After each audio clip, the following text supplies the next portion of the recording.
হোসেন সকালের মা। আমার ছেলেকে আশুলিয়া থানার সামনে লাশ স্তূপ করে রেখে আগুন দিয়ে জ্বালিয়ে দেওয়া হয়। আমাদের সন্তানদের যেভাবে তার বিচার না হয়ে এই বাংলার মাটিতে আওয়ামী লীগকে পুনর্বাসিত যারা করতে চায়, সর্বপ্রথম আমার দাবি থাকবে আমার সন্তানদের আমার বুকে ফিরিয়ে দিতে হবে। তারপর এই বাংলার মাটিতে আওয়ামী লীগ প্রতিষ্ঠিত হবে।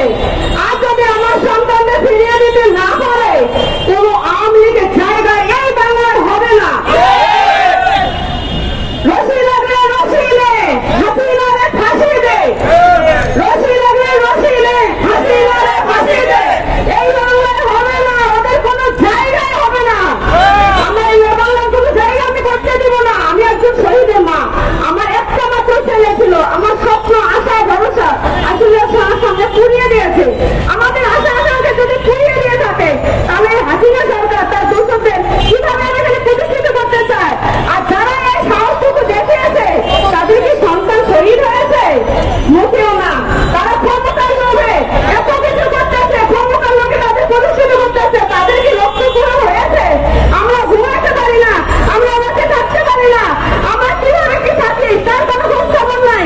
কিন্তু কিভাবে ওরা প্রতিষ্ঠিত করতে চায় আওয়ামী লীগকে? আওয়ামী লীগকে কেন তারা প্রতিষ্ঠিত করতে চাচ্ছে? তারা কি টাকার কাছে বিক্রি হয়ে গেছে? প্রশাসনেরা কি টাকার কাছে বিক্রি হয়ে গেছে?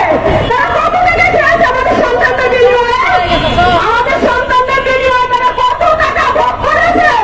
আমি সবার কাছে জানতে চাই। আমি সবার কাছে আমি জানতে চাই। আমি মিডিয়া ভাই আপনাদের কাছে আমি আমার অনুরোধ, আপনারা বের করেন কেন প্রশাসন বিভাগে এরকম করতেছে। আপনারা খুঁজে বের করেন কেন তারা বিচার করতেছে না। আপনারা খুঁজে বের করেন আমার সন্তানদের কেন বিচার হচ্ছে না। আমার সন্তানদের কেন অবমূল্যায়ন করে এই বাংলার মাটিতে নির্বাচন দেওয়া হচ্ছে। তাহলে কি যারা নির্বাচন যাচ্ছে তারা কি হত্যাকাণ্ডের বিচারটা হতে দিতে যাচ্ছে না? তারা কি তাদের সাথে হাত মিলিয়েছে? আমি আমার সন্তানদের বিচার না হওয়া পর্যন্ত এই বাংলার মাটিতে কোনো নির্বাচন হতে দিব না। আমরা রাজপথে নামবো, সচিবালয় ঘেরাও দেবো, আমরা সবকিছু করতে বাধ্য আছি। আমাদের আদরের সন্তান যাকে ভাড়াবার ভয়ে বাবা মা লুকিয়ে থাকতো, তারাই আমাদের চলে গেছে। আমরা তাকে দেখে ভয় করবো? আমাদের ভয় করার কোনো রাস্তা নাই। আমাদের সন্তানরা দেখে গেছে, রাস্তা দেখিয়ে দিয়েছে। আমরা কারো কাছে ভয় করার কিচ্ছু নাই।